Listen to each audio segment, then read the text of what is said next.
The walls of Gatcombe Park seemed to hold their breath. Princess Anne, the Princess Royal, sat at her desk, a formidable figure carved from duty and tradition. The air was thick with unspoken words, heavy with the weight of a legacy under threat. Before her rested an ebony box, unassuming in its simplicity, yet radiating an aura of immense power and immense danger. It was the final gift, the ultimate weapon left to her by Queen Elizabeth II. A weapon aimed squarely at the heart of a brewing palace scandal, a scandal that threatened to engulf the monarchy itself. For months, Anne had watched with growing unease as Queen Camilla consolidated her power. The subtle shifts in palace personnel, the quiet ousting of loyal servants, the almost imperceptible manipulation of King Charles in matters of state, nothing escaped Anne's keen eye. Her silence wasn't acceptance.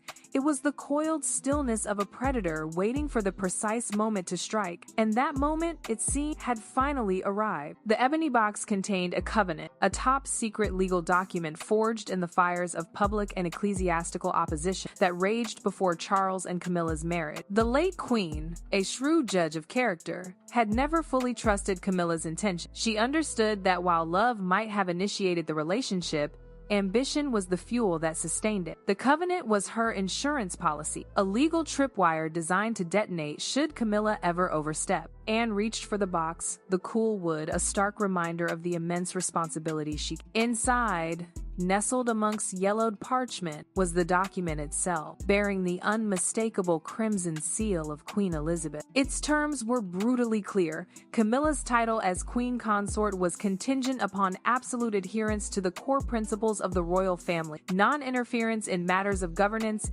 and, most crucially, an unwavering commitment to the safety and well-being of the direct line of succession, Prince William and his family. Any violation of these tenets would trigger immediate deposition, stripping Camilla of all titles and privileges, bypassing the need for parliamentary intervention. It was a swift, decisive, and potentially devastating blow. Alongside the covenant lay a dossier of intelligence reports, delivered to Anne that very morning. This was the smoking gun, the irrefutable proof that Camilla had not only violated the agreement but had actively conspired against the future of the monarchy. Anne's gaze hardened as she scanned the reports, each line a stinging indictment of Camilla's treachery. The reports detailed clandestine meetings between Tom Parker Bowles, Camilla's son, and a shadowy group of media experts known for their expertise in the dark arts of reputation assassination. The content of these meetings was chilling, a meticulously planned smear campaign targeting Princess Kate. With Kate currently out of the public eye on medical leave, Camilla's faction saw an opportunity to sow seeds of doubt and suspicion, to paint a picture of a princess teetering on the brink of a mental breakdown, unfit to be a mother, unfit to be a future queen. The ultimate goal was clear: to undermine Prince William's credibility, to make King Charles increasingly reliant on Camilla, paving the way for her to seize de facto regency power. This wasn't mere palace intrigue. It was a calculated assault on the very foundation of the monarchy. This was a red line. This was a direct threat to William, to George, to the future of the crown. Anne knew that inaction was no longer an option. To hesitate, to remain silent, would be to condone evil. She slammed the file shut, the sound echoing in the stillness of the room, a declaration of war. The time for quiet observation was over. It was time to unleash the covenant, to trigger the legal bomb, to restore order to a kingdom teetering on the precipice of chaos. Her first move? A calculated media play designed to corner her adversary before delivering the final, crushing blow. Princess Anne's decision to grant a national television interview wasn't a spur-of-the-moment reaction. It was a carefully orchestrated strike, timed to perfection. She chose to act immediately after the first whispers of fabricated rumors about Kate surfaced online, a preemptive move to stomp out the embers before they could explode into a raging inferno. The interview took place in a small drawing room at St. James's Palace. The atmosphere was thick with history and tradition, a world away from the gaudy extravagance Camilla so clearly favored. Anne sat ramrod straight on a velvet armchair, her hands resting calmly in her lap. She needed no dazzling gowns or priceless jewels to announce her status. Her piercing gaze and unwavering voice were authority enough. When the interviewer broached the subject of the monarchy's future and the roles of its senior members, Anne didn't flinch. She delivered a message of pure steel, wrapped in sophisticated diplomatic language.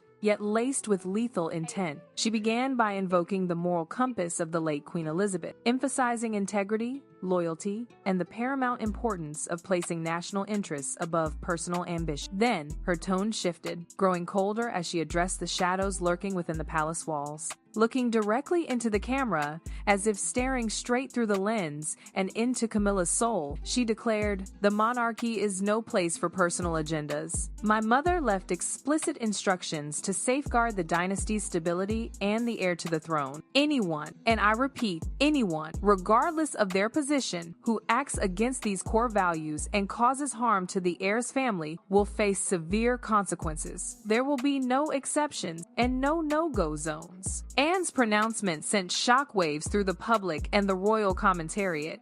While she avoided naming names, the target of her ire was painfully obvious. This was a public warning, an ultimatum delivered directly to Camilla. Anne knew everything, and she possessed the power to punish. At the palace, Camilla's response was volcanic. Inside her opulent private chambers, she unleashed a torrent of fury, smashing priceless ornaments. The shattering of porcelain mingled with her shrieking curses, creating a cacophony of rage. Her fear wasn't born of remorse. It was the raw, untamed fury of someone who felt challenged. The arrogance fueled by power and Charles's blind devotion had convinced her she was untouchable. She screamed at her terrified assistants, demanding they connect her immediately with King Charles.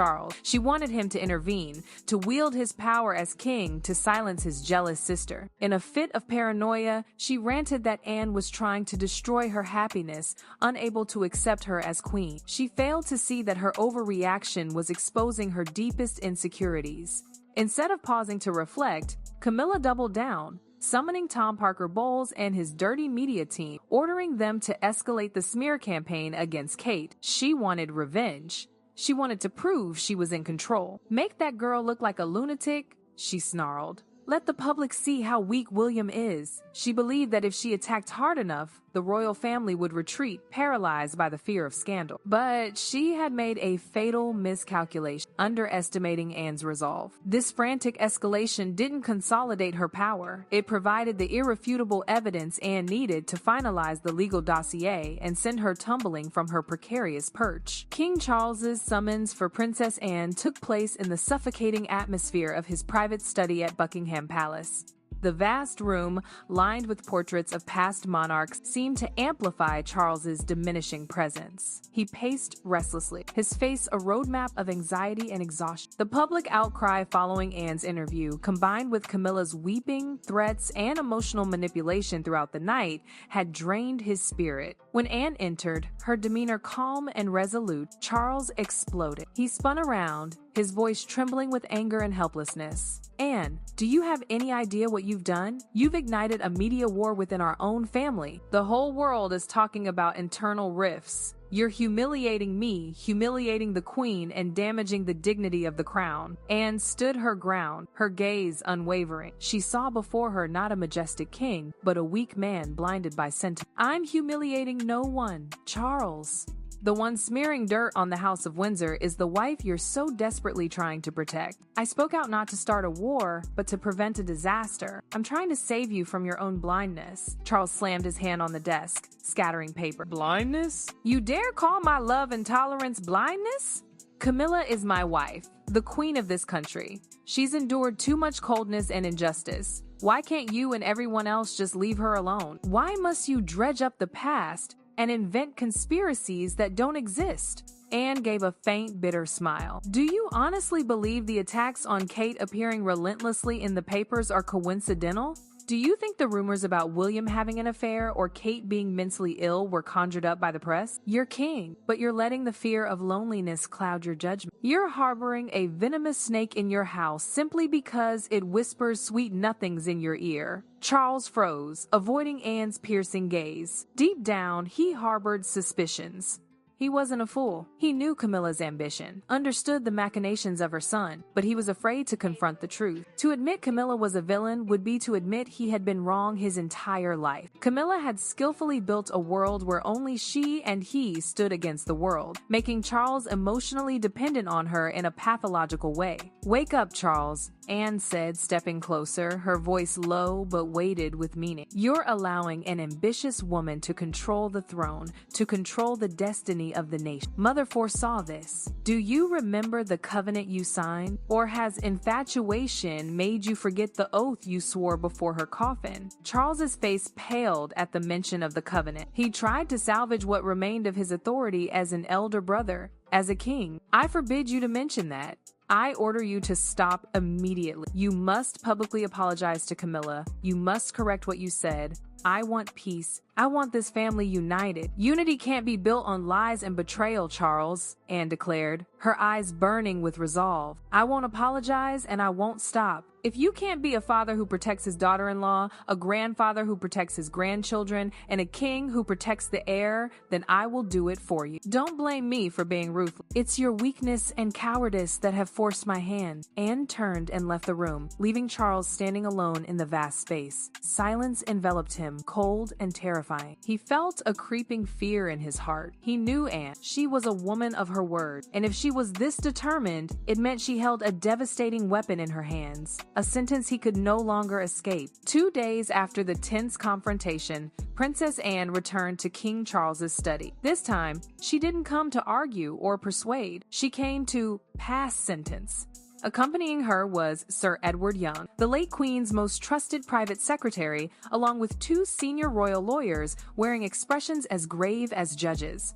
This abrupt and formal appearance turned the air in the king's study thick and heavy as lead. Charles was sitting at his desk, looking as though he had aged 10 years in just a few days. Seeing the delegation enter, he understood that the moment of destiny had struck. Without a word of social greeting, Anne walked straight to the desk and slammed 2 thick files onto the polished wood. The sound of the impact rang out dryly, shattering the deadly silence in the room. Anne stood there, hands resting on the files, staring straight at her brother with unshakable resolve. "Time is up, Charles. It's time you face the truth, no matter how painful it is." Anne began, her voice cold and cutting. She opened the first file. It was the result of a secret but incredibly thorough investigation conducted by Anne's loyal intelligence team. "Look closely," she said, turning the pages, pointing at the undeniable evidence. "These aren't press rumors. These are recordings of Tom Parker Bowles calling tabloid editors, negotiating prices for each schmear piece. Here are bank statements showing funds transferred from Camilla's Black Fund accounts to dirty media companies.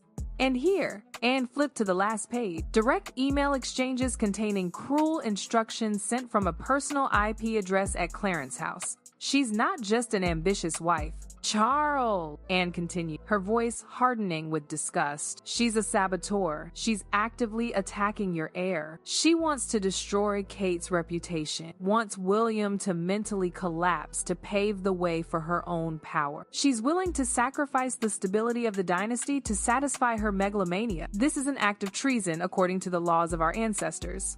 Charles picked up the papers, his hands trembling violently. His eyes scanned the lines, the numbers, the excerpts. The truth lay exposed before him, naked and cruel. The woman he loved so dearly, whom he always believed to be a victim of public opinion, was in reality the mastermind behind the cowardly attacks on his daughter-in-law and son. He felt his chest tighten as if squeezed, his breathing becoming difficult. Anne placed her hand on the second file, the one bearing Queen Elizabeth's red seal. "And this is the tool for you to end it all," she said. She opened the original copy of the family covenant. Mother saw this day coming. The covenant clearly states, if Camilla causes harm to the heir or commits acts that seriously damage the prestige of the monarchy, the king is compelled to execute the deposition clause. You were the witness.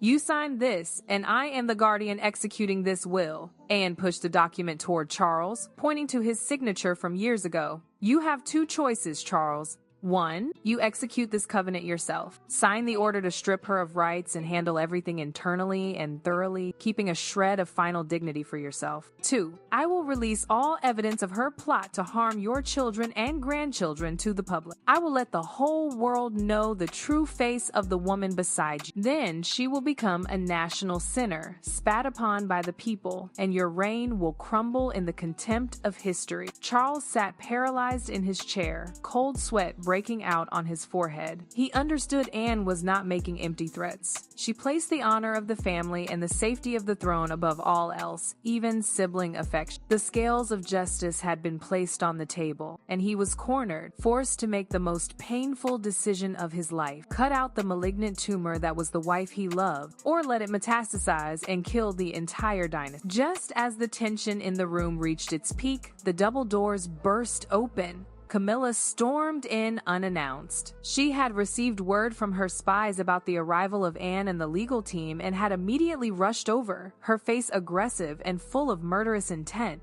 She lunged toward the desk, intending to use her familiar loudness to drown everyone out. "What are you people playing at here?" Camilla shouted, her shrill voice echoing around the room. "Charles, why are you letting them in here to threaten me? Throw them out immediately. I am the queen. I do not permit anyone to interrogate me in my own home." But her steps faltered mid-stride. She saw Charles's pale, vacant face, and more important, her eyes landed on the 2 files lying imposingly on the desk. A terrifying silence enveloped the room, making Camilla's heavy breathing audibly distinct. She sensed a deadly danger lurking. Charles slowly raised his head. His eyes, looking at Camilla, no longer held the infatuation or patience of before. Instead, there was pain, disappointment, and horror. Cornered by Anne's undeniable evidence, he was forced to face reality. Trembling, he pushed the family covenant file toward his wife. "Read it," Charles said, his voice broken. "See what we signed." "Suspicious?" Camilla picked up the document. She flipped through the old pages, and then her eyes widened in shock as she read the detailed content of the clauses. She saw her own signature sitting beside Charles's and Queen Elizabeth. A shockwave struck her mind.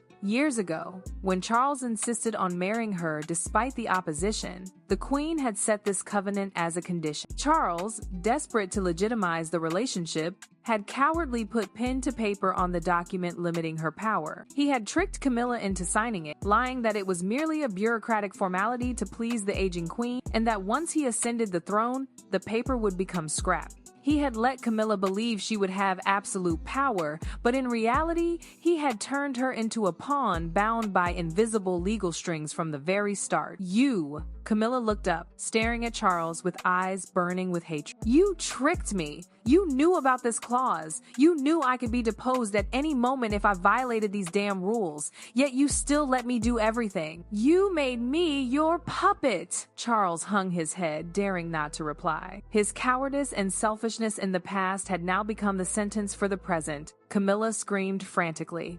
She hurled the file hard at Charles, not out of sorrow for a broken love, but out of extreme outrage at realizing she had been trapped. She had thought she was the one manipulating Charles, the one controlling the game. But it turned out Charles, through his own weakness, had placed her in the most dangerous position. "I am the queen. You cannot do this to me," Camilla yelled, lunging toward Anne to snatch the evidence of the plot against Kate. "Give it back! It's a fabrication!" But Sir Edward and the lawyers quickly stepped forward, forming a human wall, preventing her from reaching the princess. Anne stood behind them, looking at her sister-in-law with cold eyes, devoid of pity. She saw the complete collapse of a human being who had let ambition swallow their conscience. Camilla stood there, hair disheveled, gasping for breath, realizing she had lost everything. She had no real power, no support from the public, and now even her weak husband dared not and could not protect her anymore.